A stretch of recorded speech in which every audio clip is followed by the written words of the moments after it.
عجیب شریعت ہے یار، ابھی عجیب مسئلہ ہے۔ تو جب آپ کو ایک مسئلے کا پتہ نہیں ہے تو کسی عالم سے رابطہ کریں۔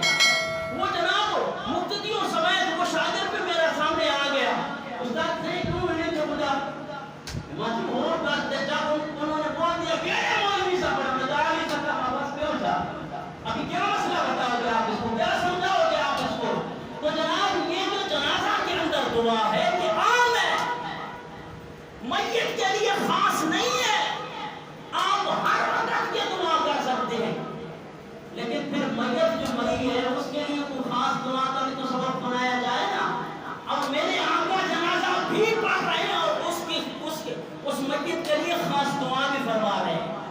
آؤ میں ابھی پھر آپ کو دوسری حدیث سنانے لگا ہوں، یہ عوف بن مالک رضی اللہ تعالیٰ عنہ سے روایت ہے۔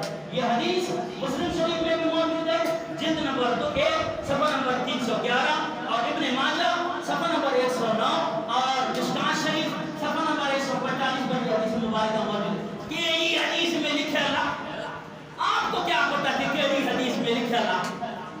جناب جس کو اس بندے کا پتہ نہ ہو کہ سردیوں کا استعمال کس طرح کیا جاتا ہے اور گرمیوں کا استعمال کس طرح کیا جاتا ہے، وہ بھی جناب اس طرح جو ہے وہ احترام اٹھا کے بیٹھ جائے۔ تو عزیزان محترم اب یہ دیکھیے، یہ حدیث پاک ہے، عوف بن مالک کہتے ہیں قال صلی رسول اللہ صلی اللہ علیہ وسلم علی جنازہ، ایک جنازہ حضور صلی اللہ علیہ وسلم